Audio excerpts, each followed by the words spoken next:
Hello, everybody. Welcome into the Casual Sports Podcast. I'm Alek Koberna, joined today by Mike Wolfgang, and unfortunately also joined by that idiot Matt Morrison, another VP of the Casual Sports Podcast on YSN. We got some big games going on tonight and this weekend. People and boys are punching their tickets to district, and girls potentially a chance to the regional semifinals later next week. Matt, obviously you and I, we got that Liberty Brookfield game that we'll get to in a minute, but tonight boys are in action on YSN.com. Make sure to get your virtual tickets now so you can watch those games. $9.99 pay-per-view on YSNlive.com. Should be some interesting ones. Matt, I think you might have the best out of really the three games we've been looking at tonight. Why don't you go ahead and start us out here first on high school play? I'm going to be getting on the Badger Braves bus, and we're going to be traveling down to Lisbon to take on the Blue Devils. And I mean, this is a pretty good game. It should be a evenly matched game. Badger, if they win, they go to the district semifinals. So that'd be a big stage for them to at least get to. They finished the season, 10-12. But the top three guys you got to look out for. Brad Hamilton, averaging about 5 assists per game. The rebounds with Carter Burnett are like 13.8. And then Jack Lendeck is averaging like 22 points per game. So if you get those guys going and you add in like the likes of Jaden Richards and even like a Heath Stanhope, they can make a run. They had Carter Burnett out for most of the year.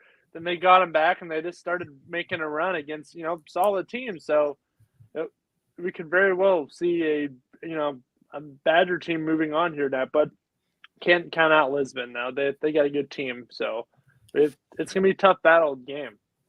Yeah, definitely should be. Sounds like a great one. A lot of teams trying to punch that ticket to district. Still early on though, and with this wider format we've seen the last couple of years here in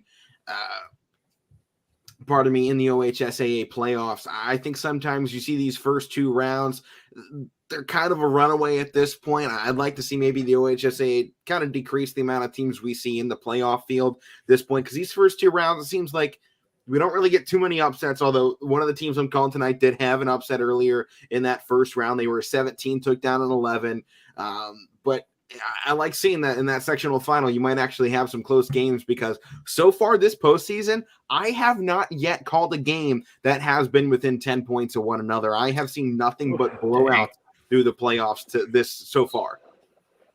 I've seen some blowouts, but those last two games we call blowouts. Matt, I got to see Liberty girls going up against 25 and 22 seeds in the first two rounds. I saw Cardinal Mooney boys going up against Mineral Ridge, and they won by 44.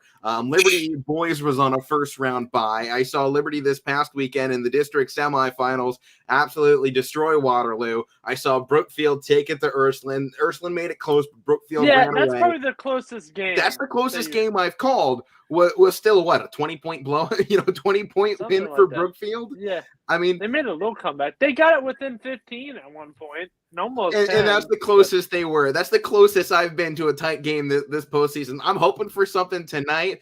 I think my closer game might be on the other side of the bracket that I'm not covering tonight. Is Cardinal Mooney going up against Columbiana Crestview. Mooney's can be a low-scoring team at times. Crestview might stand a chance to stick in that for a while, but after that opening round for Mooney against Ridge, there's clearly something different with that offense. I think they got a big chance to go big tonight and punch their ticket to the district semifinals, where they take on the winner of my game tonight, Youngstown Liberty versus Canfield South Range, in a 4v17 matchup. South Range, a 17 seed, upset number 11 Pymatuning Valley by 7 just 3 days ago. Coming in here, they're playing the Cinderella story, and I think maybe the one interesting thing, Matt, when you were looking at that girls bracket we were just we're going into this Saturday, and you saw Ursuline, a 19 seed, make that run through, or a 17 seed. They weren't favored to be where they were, and they upset a number 9 United on their path, and they were close there against Brookfield for a minute. So obviously some of these teams that have just been kind of down and out for a good portion of the season, they just can find ways to turn it on here in the playoffs. I'm interested to see if South Range can do that, because they are a team that can score the ball. They average 50 points per game on the season. The Liberty team, they scored 58 points per game. So there's not much of a gap there. Shooting percentages, I think, a little bit better. And obviously you have a lethal trio, or mainly a lethal duo, from this Liberty boys team with James Davis and Venters. They got some more guys in Chambers and Chambers who are really talented scorers. I still really, really like the Townsend brothers. I think those two guys can get it done so hard in the paint sometimes. They will just take over games a few times I've seen this season down low. So I'm excited to see what they can do. I haven't gotten a chance to see these Liberty boys too much this season, and obviously they're getting in here as a 5 seed, so they've done a really, or 4 seed, pardon me, they've done a really great job so far. They earned that first round bye, and here they are in the sectional finals. In the sectional finals has been this team's Achilles heel for the last 18 years. The last time they made it past the sectional final was in 2005 in the district or Division II district semifinal. They lost it to Canfield after winning in the sectional final. So it has been a long time coming. The entirety of the 2010s, this team suffered losses in the sectional semis and the sectional finals. This now the third year under head coach Levon Lamb. He's done a really good job of bringing this program back around. He's still only 33 and 31 in his coaching career, but the last 3 seasons, I mean, first season here, they went 5 and 15, 4 and 5. Not great. Sectional semifinal loss, so first round loss to Brookfield in overtime. Second year, they were a 7 seed. They went 8 and 16 in the regular season. They made it to the sectional finals when they lost to the number 2 seeded LeBray. And then just last year, a sectional final loss to number 3 Newton Falls. And that was when they were a 14 seed, but they were 10 and 9. So Levon Lamb is getting this program back into form. And you see it on the girls' side. You got Coach Watson. And what I've been talking about with this basketball renaissance in Liberty, it's real, man. They got some really special talents coming out of Liberty once again. It's been a while for them since they've had something like this. And I've talked a lot about how this is the best girls' season they have had in the history of the school. Well, in the last, I'll say the common era for this boys team, this is the best they've done since their domination back in the 70s, 80s, and 90s. This was a really good school a long time ago. They have banners on the wall from when they were ranked number 1 in the AP polls in the state of Ohio. They have Trumbull County's longest winning streak of 67 that I think they set in the 80s or 90s. This has been a great school in the past. They took some time off, man, but they are coming back in full force. I mean, you got a chance right now. You got district finals on either side of the boys and girls if Liberty's boys team can make it through and eventually get there. They got a long ways to go, and I'm not going to put them through all the way, because they also got to take on the other team I've covered in Mooney. They might have to go up against Garfield and Newton Falls or Springfield. So it's a really tough division district that this Springfield all these teams have to come out of. Yeah. I mean, Springfield on the other side, they have another easy matchup. It's going to be a roll away. They're taking on the 24 seed at East Palestine. As good as you can be, it's still a 24 seed, so you know what's coming out of it. I don't expect much competition there for Springfield. I would love to see the Bulldogs put something and maybe make it close, maybe pull that upset. I mean, can you talk about a 24 seed upsetting a number 1 Springfield, a team that hadn't lost until the final game of the season? That would be, frankly, epic to see. Do I think that'll happen? No, not really. No. But Garrettsville, Garfield versus Newton Falls tonight, that's going to be a game out of this sectional final. Those two trying to punch their ticket to take on Springfield. That's a fantastic matchup. Garfield and Newton Falls have had great basketball programs through these last 10 years, and they have really dominated this era out of this part of the city. So I think they got some great shots, and I'd take either one of those teams going up against Springfield and giving them a chance, because I think they're both pretty talented when you talk about that. But it should be a fun night of basketball. I'm interested to see what can happen tonight. I don't know if we're going to see any upsets out of it, but anything's possible at this point, especially with the fact that Liberty, they haven't had high seeds in a while. They haven't been this high, but they have a tendency to lose in the sectionals. So if you're going historically speaking, this isn't a team that makes it past the sectional finals, not since the early 2000s. I mean, I was born and this team was doing something. I mean, even when they had the district championship in 2004, that was a 19-4 season, a really great year. In 2002 and 2001, sectional final and sectional semifinal loss. In 2001, they lost to a team that doesn't exist anymore. Youngstown Wilson High School. Oh, jeez. So that was 21 What was their years mascot? ago. What was their mascot? I have no clue. Was it what? I mean, we were in East for the football games, and we saw those old chairs that said what on them. Maybe that was their mascot. I don't know. Yeah, I have no idea what this school was. So okay. You remember the chairs that said like Bears or looks something? Looks like Woodrow Wilson High School is what it was. They were the presidents or the Redmen. That makes sense. Oh, geez. Okay. Yeah. Okay. Yeah. All right. So that's who it was. So this team, they have a tradition of, I don't want to say a tradition, more like an infamous tradition of losing in this round. So I think it's very interesting to see them finally punch that ticket if they can do it. But Matt, how about we talk about what we got going on tomorrow? The Struthers district final. My Liberty team, your Brookfield team, round 3, the grudge match is on.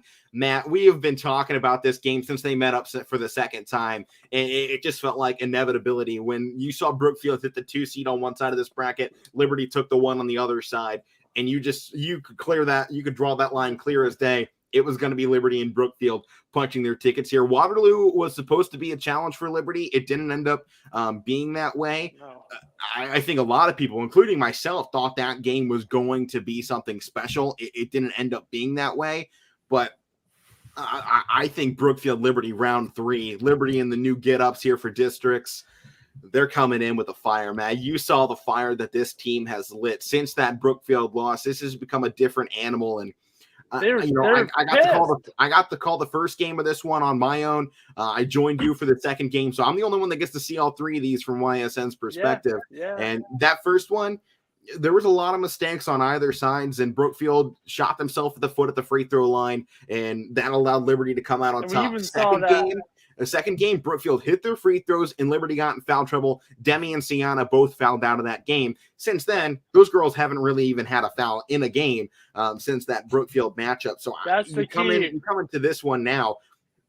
Brookfield's a way better shooting team than they were earlier in the season. So is Liberty. Both teams are much better defensively. I think maybe the one side Liberty has now is they've been smarter with those fouls. And I still think, looking at that Ursuline game, that Brookfield squad can get in foul trouble easily. Wellman sometimes can be a liability. As great and talented as she is, I think sometimes the youth she gets in foul that she's trouble. working with, I don't think she's hit that maturity step that even Coach Watson was telling me her team didn't hit until halfway through this season. And they're made up of juniors and a couple of seniors. So should be fantastic to see what comes out of it. Matt, from your side of things, what did you see in that first game that you're looking for differently from Liberty or differently from Brookfield coming out now, since you've gotten the chance to see Liberty once again, and obviously quite a bit of this Brookfield Warriors team? I mean, that first game, like you said, Brookfield got Liberty into foul trouble. And you know what? This Liberty is a fast team. And if you get them in the foul trouble, it slows them down and it gets them out of rhythm. So that's the key right there. Get them, take some fouls, stand right there in the paint and get ran over by Watson and Smith and even Foster. Take the hits. draw. You have to draw the fouls because you have to slow them down somehow. Because once they get into that rhythm of just run, You're it's gone. unstoppable. They're gone. Waterloo was known as a high-paced team, Waterloo was out and of Liberty breath in ran the them out of the second building. quarter. They were bending over like, oh my Gas. gosh, they're gone. No, They're gone. It was insane to see. I don't know what they put in the water in Liberty, man, but I need some because they can run. And that's been the one thing this season. No one has been able to keep up with them except for Brookfield because Brookfield's defense can slow them down. And maybe the most important thing, Sophie Hook and Demi Watson round 3 is going to be epic. Those two girls have such similar skill sets. And since that Brookfield game, Demi Watson has added that little rainbow floater that she saw Hook use on her all game long. She's been adding that to her arsenal because she saw how effective that was. I saw Hook using the Euro step a little bit more in that game against Ursuline. These two girls, this is a rivalry that dates back to middle school. These girls have been going at it for 5th, 6th grade. years. Yeah, these girls have been battling, going back and forth one another for so long. They know each other. They know everything about one another. That's why this is such a great matchup and why we're getting it for the third time. This is exactly what you want when you come down to a championship game. You don't know who is going to win. And I think this is the first time all season I've looked at Liberty and I went, I don't know if you're going to win this game. I want to see it. I want to follow this team all the way to state. You want to take your Brookfield team all the way to state. So I want them to win it. I know they can. I don't know if they will. And that's maybe the first time I've been able to say that for Liberty all season long. And I'm scared too. To what Brookfield is and what they can be. Their record doesn't show how perfectly they match up against this Liberty team. And Matt, after that Ursuline game, they saw what Liberty did in the first round or first matchup to Waterloo. They got the second of the two, and they did the same thing that first half to Ursuline.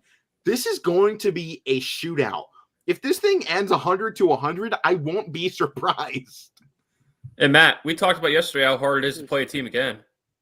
Yeah, 3 times. Yeah, 3 we talked about it yesterday with college, or some point this week. Yeah, we talked about it. It's Wednesday, I think. Man, we're just burning high school here. But I mean, I can keep talking about this. I'm excited for these games. I can't sleep at night because I'm just thinking, what do they need to do? Like, oh no. What do they have to do for Badger and for Brookfield? Like, both of these games I've been thinking about all week long. And I wasn't even supposed to be going to this Badger Lisbon game. And I'm just like, I got to go. I have to go. And I'm like, hey, I want to go. Can I come and call? They're like, yeah. I'm like, all right. Either way, we have some fantastic games on YSNLive.com tonight. Not just our games. Make sure to check out the full slate of live games tonight on YSNLive.com. Pick your favorite, grab your popcorn, $9.99 pay-per-view here. Sectional finals and district finals on Saturday. So a lot of things going on in basketball. Don't miss your chance on history. Get in there and watch it tonight and tomorrow. And of course, stick with YSN all through the playoffs. We'll take any of the state. Hopefully someone can take us there from YSN's team. So we were there in football season. I was there in baseball season. So we're looking for a basketball season to really wrap up this term here, make it a full swing of things. Since Matt and I have been on, a lot of teams have been making some great runs to states.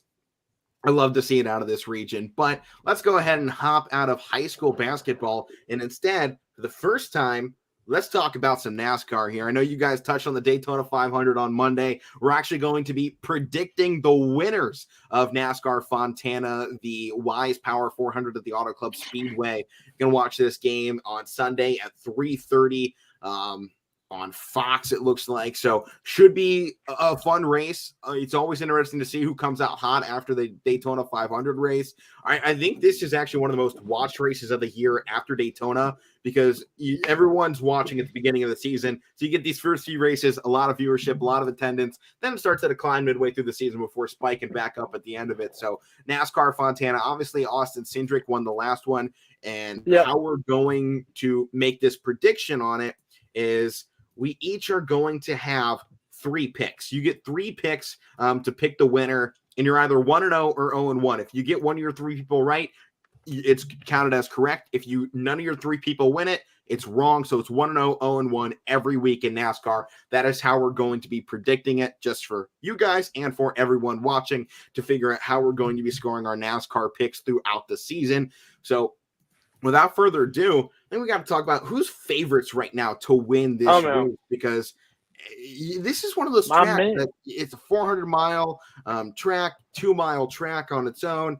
So you got a lot of speed coming out, high corners. I think this is interesting. Who comes out? Yeah. Especially after Austin Cindric really came out of nowhere for that. Nobody knows who he is. I think for me, you have to go towards the favorites. I think in this race, because of the way none of them got that point in the first round. Everybody wanted to win Daytona, and none of them came out. Obviously, you're going to have guys like Kyle Larson on top of this. It's a fast track, so Hendrick Motorsports is going to be well represented. You know that. It's going to be, in my opinion, I think it's Hendrick Motorsports or it's one of the Toyotas. That seems like the 2 fastest cars on long distance track are those 2. Toyota has won, I think, 5 out of the last 10 races at Fontana, dating back, the last couple of years. So for me, I'm probably looking at someone Toyota and someone from a Hendrick to win this one out. What about you guys? there was a lot of favorites. Ryan Blaney was that close last weekend. Ryan Blaney was that close to winning it last weekend, and he got pushed in the back, ended up finishing 4th. He's pissed, I bet. So, and especially, I bet you all these guys are, mad because, nobody comes in here and wins at Daytona 500. A rookie. You guys have been controlling this field of drivers for, the past decade, and you let somebody come in here and take this first race. They're mad. You have to mention 23 years old from Columbus, Ohio. Awesome. Yeah, he's from Columbus. I saw that. That's awesome. But, the thing is with these Daytona 500 guys, it's rare. A lot of people win that race and don't win anything the rest of the year. It's happened before. It happened with, I think I remember Austin Dillon won it 3 or 4 years ago and didn't win a race the rest of the year. So, it's kind of like a luck of the draw. Everybody's going their best to try and win the Daytona 500. And, there's drivers, there's favorites that win it and then end up winning championships. But sometimes, when you get a nobody driver in here and they win, that they don't end up doing anything the rest of the year. But I hope that's not the case, though. But that's an eye-opener too, Matt, like you're saying. Yeah, it is. So we'll just have to see. But if we're picking, you definitely got to go to former champion with Kyle Larson. And, Ryan Blaney. I got to go Kyle Larson, Ryan Blaney. And honestly, I'm gonna throw Chase Elliott in there as well. Matt, you literally just took people I was just looking at. Oh, well, too bad. Ryan Blaney. I got to rep Ryan Blaney. We love Ryan Blaney. His family lives right down the street from us. So we got to support the Blaneys. All right, I'm gonna keep 2 years. I'm gonna go. Do they have to be in order, Alek, or just no? Okay, I'll go Larson. I'll go Blaney, and I'll change Matt's third one to Denny Hamlin. I wanted Elliott, but I'll go Hamlin. I'll go Hamlin. He's good. All right. Well, my 3 guys.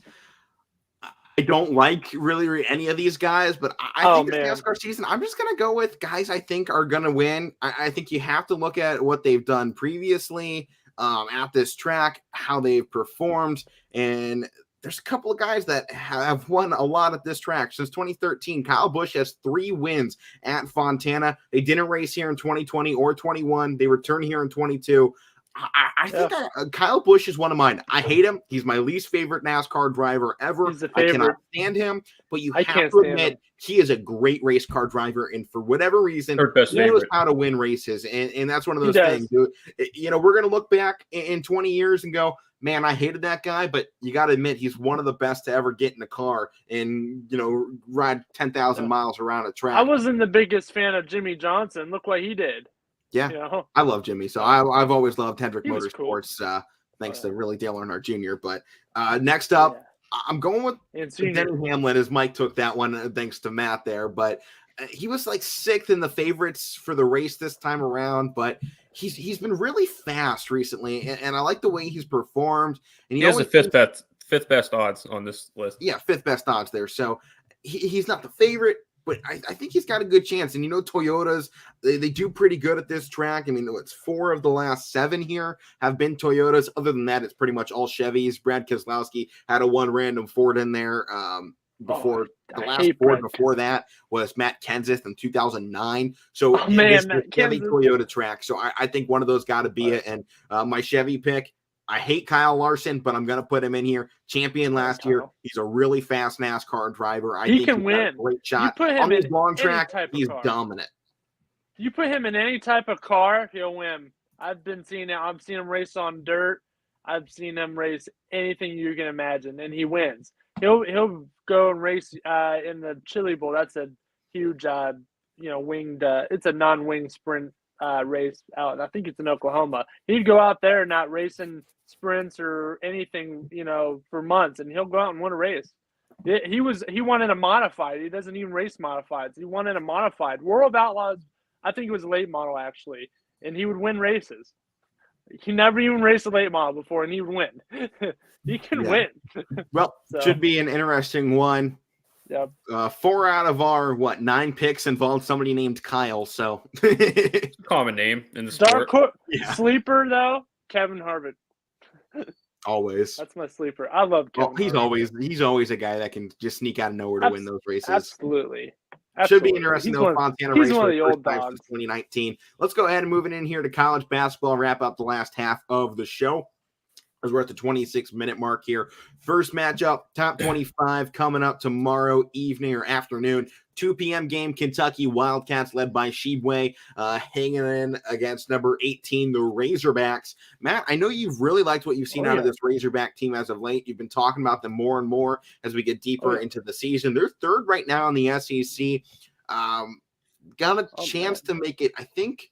They might take second place in the SEC if they take Kentucky down in this game, but Auburn's still commanding in first place unless Kentucky can do something here and make it interesting to finish out the season with Kentucky only having Ole Miss and Florida left on the schedule. Auburn has a good matchup coming up as well right after this game at 4 that we're going to talk about here in a moment. But Kentucky versus Arkansas, guys, give me your thoughts on it. Kentucky's got some guys out too. Ty Washington's out with an ankle and Wheeler's out with a wrist. I was reading an article about or a preview about the game. So, I mean, they're a good team. They obviously great teams always have somebody that fills up. So they're going to need in this game because it's going to be a tough place to play in Arkansas. I mean, Arkansas's at home too. No, I like this Kentucky team. I do. I think that they're one of the, one of the favorites to even win it all this year. I think they're up there. But I mean, Arkansas's on a hot streak right now, and they're at home as well. And Mike, you just said Kentucky has a couple guys out. I don't know. Yeah, Arkansas is actually one of the few teams in the SEC that looks like they have everybody ready to go. Yeah.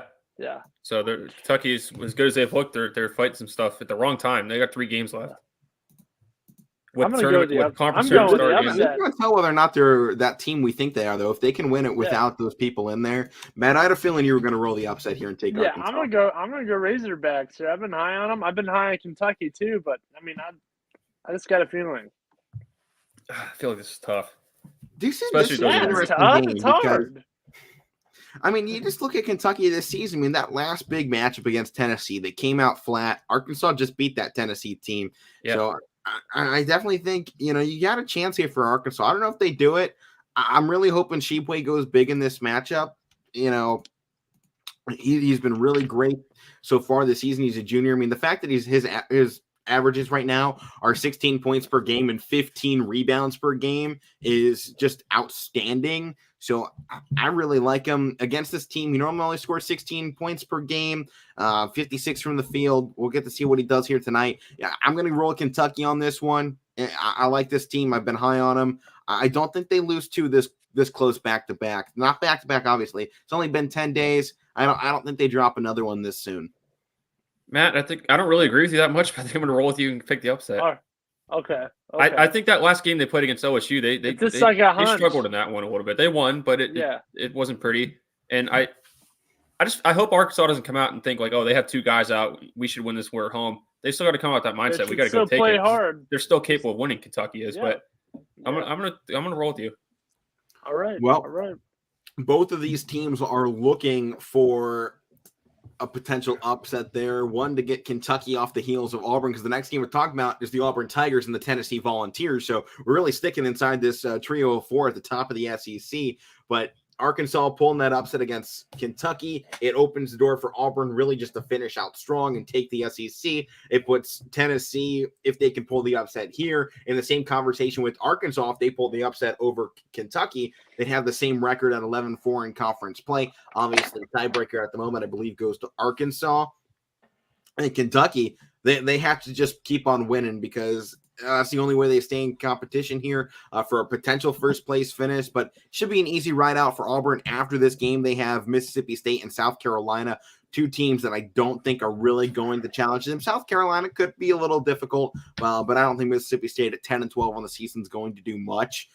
I really like Auburn still in this game. I mean, Jabari Smith, a freshman right now, averaging 16.2 points per game. This is a guy right now that's already shot up in the potential mock drafts. I saw one earlier, Mike. I think you sent it to our group chat. They had Jabari Smith projected number 1 overall. Yeah, going in it. That was a bit of an odd draft I saw. Kind of surprising. It was a little shocking, the order they had some guys in. Yeah, but I mean, considering this guy is considered a number 1 overall pick because of what he's done this season, I think he's got a really great shot on it. He hasn't done the best against this team in the past. You know, he gets his points, but his field goal percentages are a little less than his average when he takes on Tennessee. I'm hoping he goes big tonight. And on the other side for Tennessee, you know, they got Kennedy Chandler, a really solid freshman of their own, who I think probably needs to stick around another year in college. If I was his, agent, I'd say, hey, stick around one more year, see if you can up that draft stock a little bit. I think he has some room to grow. He's a guy with a lot of upside, but he's still small. I think the fact that he's 6 foot might hurt his draft stock at this point. And I think he's got a good chance if he stays here and builds on what Tennessee has been building. It seems really these last 5-6 years. I mean, football and basketball, it really feels like Tennessee is trying to revamp their programs up. And I think Kennedy Chandler can be a big part of what they do. I mean, he's a hometown Memphis boy. I really like what he brings to this program, but I don't know if he's going to be the guy that leads them through a game like this against Auburn. That's kind of one of those reasons I say I think this guy should kind of stay and learn a little bit more, because I don't know if he's that guy you can count on to win a game for you like most people in the NBA would want out of a first-round pick. So I think when you're comparing upside to these guys, I like Jabari Smith, and right now for Auburn, and when I'm talking about upside now, I think those guys are going to play the best right now. So I got Jabari Smith leading this Auburn team tonight. I think he goes a little bit bigger than he has before, but Tennessee's been given a 72% chance to win this game. They are a favorite to go in here defending home court at Thompson-Boling Arena and make some noise. And I would love it. I love to see some big noise in college hoops. It opens up the door for the Big Ten a little bit, and it could switch Matt's curse from Arizona to Auburn in back-to-back weeks. Instead of it being the 2, it's just the 3 seed now, becoming Matt's Achilles heel. So I guess we'll find out how things roll. Yes, I guess so. But I'm rolling with Auburn too. I think they're going to bounce back after that bad loss to Florida, and get a top win against Tennessee. So I'm going to roll Auburn too.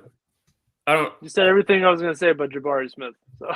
Yeah, and I agree with him about the draft too. I think some of these guys actually coming out this year probably would benefit from staying another year. I think we've seen that the last couple of years too, but it's not a popular decision. People want to, they're playing at that level. They want to ruin it. I get it, but he's somebody I would advise seeing stay another round or stay another year because he's playing good. Do you think it's a little too early for Chet Holmgren to be entering the draft? Or do you think it's... I kind of do a little bit. I think he's one of those guys. I think it's a coin flip. I think it's going to work out for him, but I think people that are looking at him probably would say wait another year. I don't think he can wait another year considering he's projected top 5. If you're projected top 5, you don't sit around. Okay. You have to capitalize on that. And to me, that's the one thing. If this was a guy projected 10th, 15th, lower lottery pick, I think maybe you take that chance. Right now when you're guaranteed top 5 money. No way. No way no way he could say no to that. And that's just where he is. He's got a long way to develop. He's a very talented guy. He's got to put some more muscle on. He's still a very young kid too. And I think that's one of the biggest things. That's what I think. He's huge, but he's still young. So he's got more room to develop that. And I think out of anything, I think an NBA training regimen might work best for this guy. One, they know how to deal with bigger guys better than these colleges too. When you have a 7-footer, you don't mess around with potential injuries, because one injury and that guy's career is done. He has to capitalize right now. Big guys don't have long careers in the NBA. We know that. That's one of the biggest things. You don't see them having the longevity of even a guy 6'9" like LeBron or Kevin Durant, or even down at 6'6" with Jordan, how long he was able to stick around. You don't see a lot of big guys have that longevity in their careers like you do from other people. So now Chet Holmgren, he's got to take advantage of that. Got to take advantage of the NBA training regimen that they can put him on to build that muscle and keep his knees in a healthier position than these colleges. Yeah, I mean, we'll just have to wait and see. It's going to be interesting. It's a good question, though, Matt. Yeah.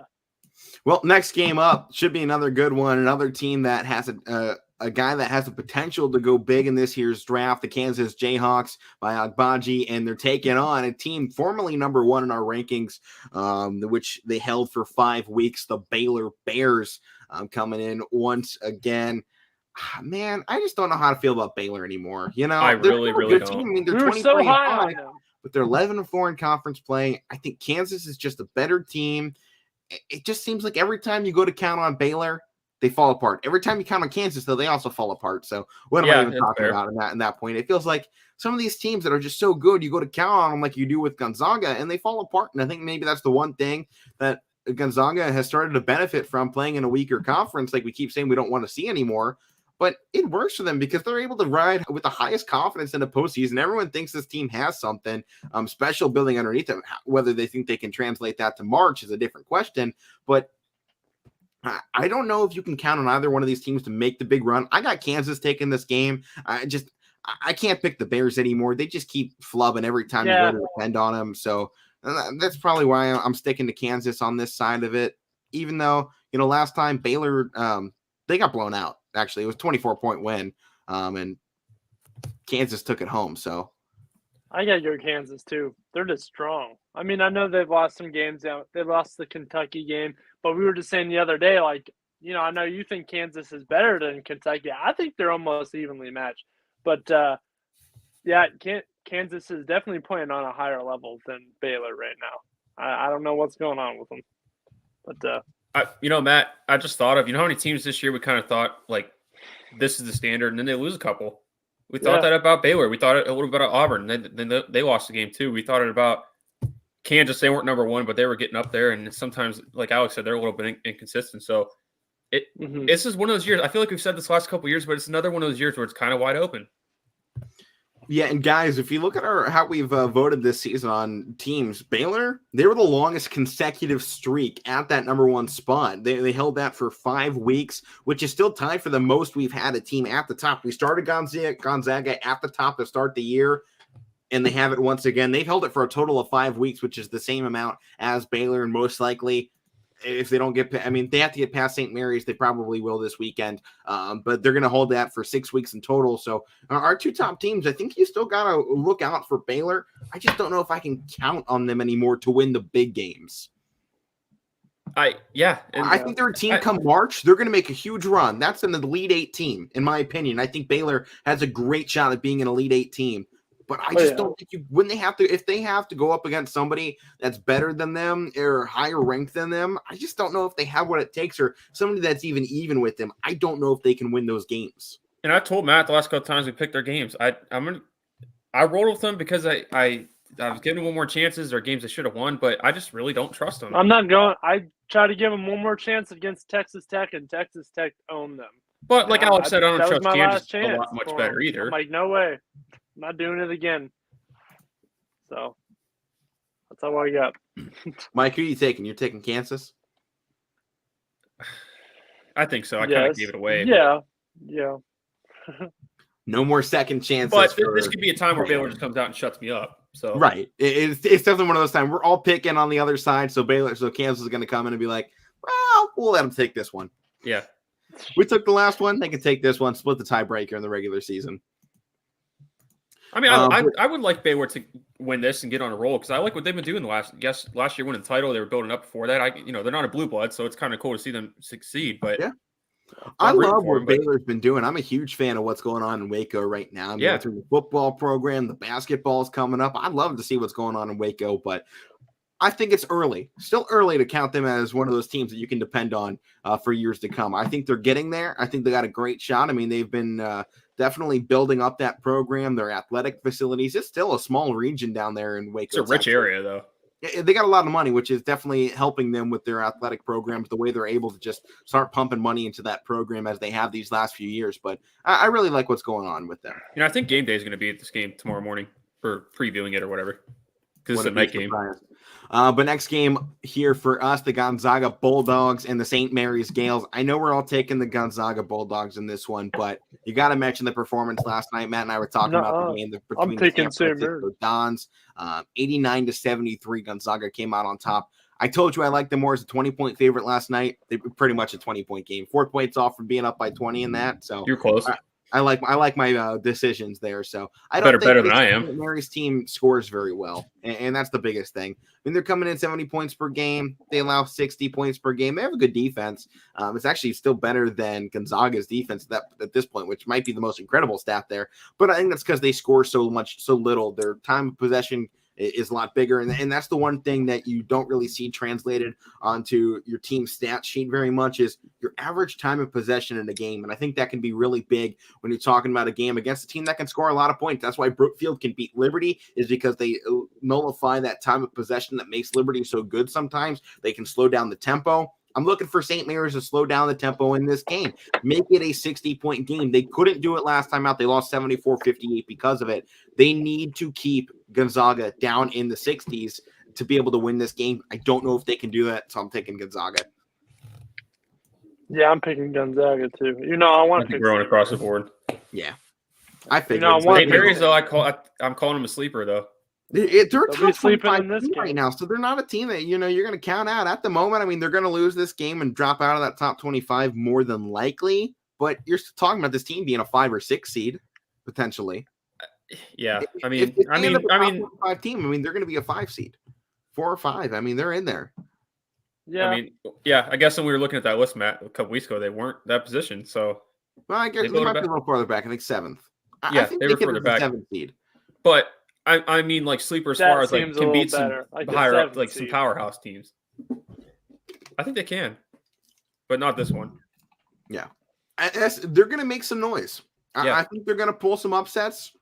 I don't know if we're actually calling them upsets because I think they're going to be a higher seed than some of the teams will be going up against, obviously. But I think if you put this on a 7 versus 5 matchup potentially, I think you got a good chance that the Gales can pull that.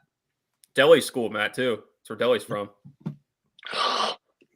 Yeah, gosh. I know somebody we know would be high on that. Yeah, all right. Well, let's continue here. The SMU Mustang is going up against the Houston Cougars, second time this season. Last time out, Houston fell to SMU 85-83 rematch. SMU, I think if they win this, they might take over first place from the number 14 Houston Cougars. I still got the Cougars, though. I don't think you beat this team twice in a season. I think they're coming back with a vengeance. They struggled in that game after to Memphis, which they lost again. They went to double overtime against Wichita State, the Shockers, who are 13-11 this season. I think Houston's fallen apart. Well, on the other side, it seems SMU is hitting the right cylinders. I think you're going to see a role reversal, though. I think Houston's going to reclaim that energy right before the rest of the postseason here in conference play. I'm still rolling with the Mustangs. Matt, these are both Texas teams. Pony Express. Matt, Mike, we had this conversation. Yeah, they could be Texas teams. Kidding. Matt loves a school full of cheaters. We know that. I'm kidding. What did you say? I'm actually, Matt, I'm agreeing with you again. You're a horrible. I'm going Pony Express. Keep talking about the Pony Express. I'm like, you're literally talking about the most infamous part of their school's history. That's what the documentary is called about them cheating. I know what it's called. But I think it's funny. Like I like them because they're rebounding from that. Like that was so detrimental. Yeah, but their football team. I mean, yeah, they have been. I'll give you that. I mean, it affected the whole school when that happened. So. Mike, who did you say you were taking in this one? I'm going SMU. Okay. One Cougar left in the building. They gave Eric Dickerson a gold Trans Am. Nobody All knows right, what let's to do. move it along here. NBA preview, 2 games to talk about here. Mike's going to get made fun of instantly on the first one. I know Matt's going to do it. The Mavs are taking on the Utah Jazz tonight, so it'll give Matt the opportunity to say, oh, he's just picking another Texas team. Alek, No, a Dallas team. I give It's always Alek credit because he doesn't do that as much as you do. He lets me pick who I want, and you get all over me. Okay. Well, I'll let you pick who you want. Like the Mavs even admitted the other day, if you weren't they've been a pulling Cavs fan, something you'd be a together Dallas. here. That doesn't mean I'm going to pick him all the time. I know. He admitted the other day, if the Cavs weren't an NBA team, he'd be a Dallas Mavericks fan. What's wrong with that? Did I? Nothing. No, I said that. But Oh, okay. he said that. I didn't say that. I ain't got a problem with that. I mean, Dallas has had some great players, man. I've loved Dirk growing up. That's the only reason I pay attention to Dallas. Yeah, that's true. I wouldn't say I liked him because of the Cowboys. And I liked him because of Dirk. Kid as well. Yeah. Kid was a good player. Well, let's talk about the guys they have on the team now. Yeah, my buddy Dallas. I mean, they got a great core, and right now, I mean, these last 10 games, they've been rolling 7-3. They split the series against the Clippers. They beat the first one at home, lost the second one at home. They beat the Heat. They beat the Pelicans. They've had some easy wins in there, but I mean, they took down teams like the 76ers along this run. I know the Jazz have been really good this season, man. They're 36-22. You put that over on the other side. I mean, you got a team right now that would be sitting in looks to be third place of the Eastern Conference. So this is a really good Jazz team. And as much as we were talking about, it looked like the Eastern Conference was going to be the better one this year. Since we said that, the Western Conference has jumped, man. And this Jazz team, they're coming off a loss to the Lakers. I know it's insane somebody actually lost to the Lakers.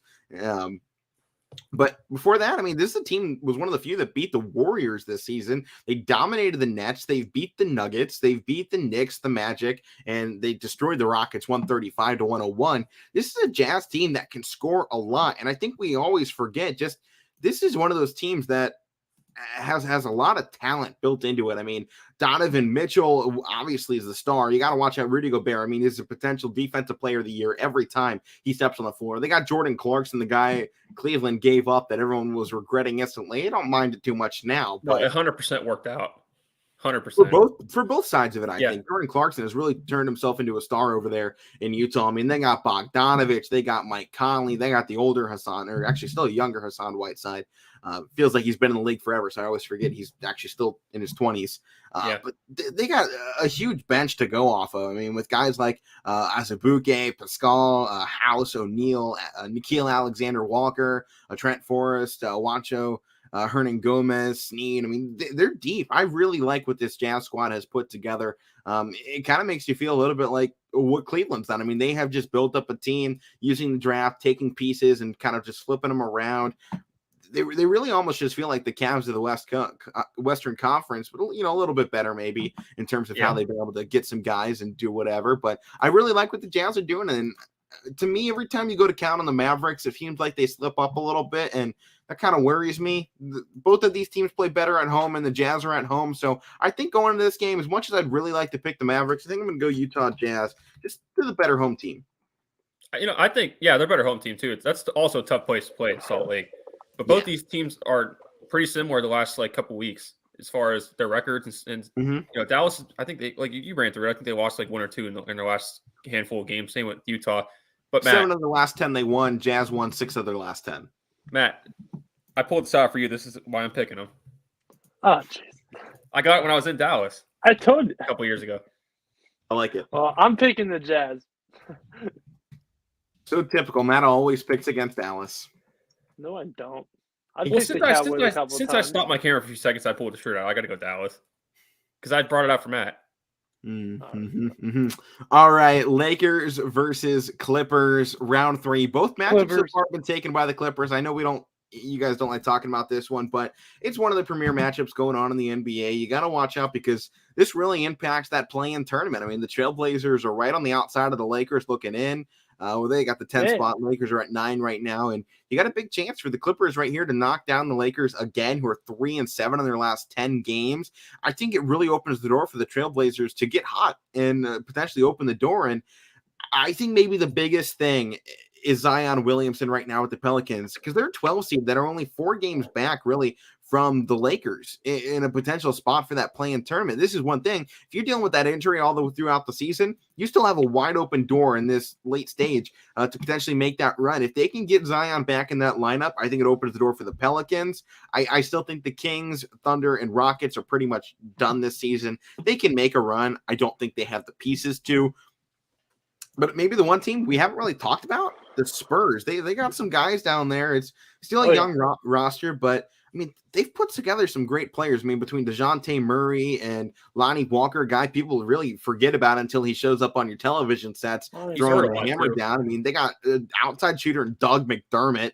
They got Zach Collins, a guy that's been locking down the paint for quite some time now. Romeo Langford, a huge guard. And then they have Ketta Bates-Diop, a former Big Ten Player of the Year, and a nice three-point shooter in Thomas Satoransky and Trey Jones as well. This is San Antonio squad that I think is actually a lot better than the record could say. If they can start putting some things together, I think they might get Popovich another chance at the playoffs.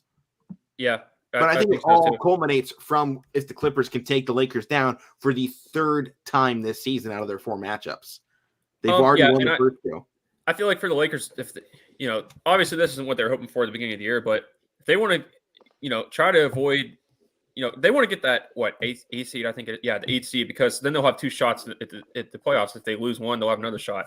So that's probably best case scenario for them right now, because it's been a disaster. And yeah, this is a good game to talk about because it has the LA rivalry and both teams are in the same boat. But I heard today on Kendrick Perkins said on ESPN, he's like, why are the Lakers still on national TV? He's like, nobody wants to watch the game. Yeah. That's because they're only playing at 10 o'clock. Stephen A. Smith was going off about him too. Yeah. Stephen A. was going off about him too, saying their ceiling is a first round exit, maybe. But we'll see. But I always becomes a different story, though. That's the one thing. I love what this Clippers team's done all year without Kawhi and Paul George. And to me, I know they're game under 500 at the play-in, but you can make an argument for Ty Lue to be coach of the year. Oh yeah, potentially. Oh, yeah. I having those 2 guys out, they're still fighting around. I still think it's JB Bickerstaff, man. No, he's a front runner. I think Tyronn losing the conversation. I can't. The Pistons have our number. I don't know why, but man. Well, look at who their coach is, and that's why. Dwayne Casey. Yeah. He's tired of losing to Cleveland. He built Dwayne Casey, the former coach of the year. Cleveland again.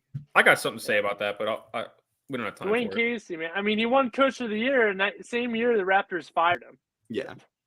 But who are you guys taking in this game? I think I'm going to roll Lakers. You guys both said Clippers, though, right? Yeah.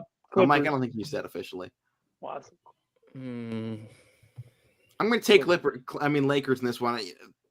I can't see 3 straight wins for the Clippers against the Lakers. I agree. I'm going to go Lakers.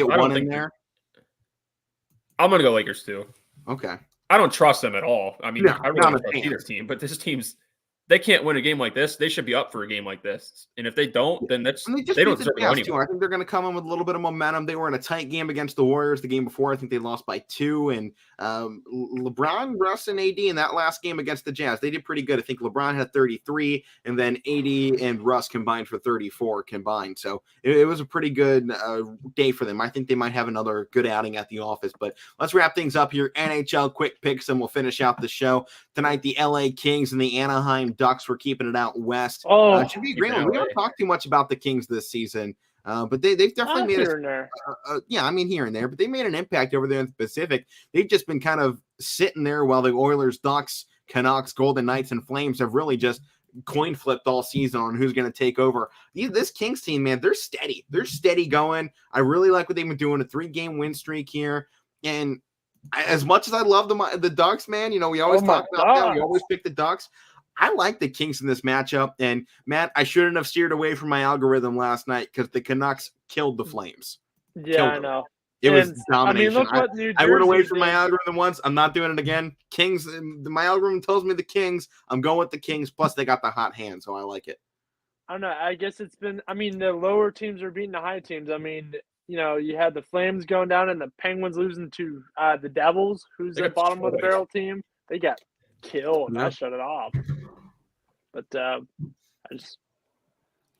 going with my Duckies. I like the Ducks. I'm going with the Ducks, man. I'm rolling.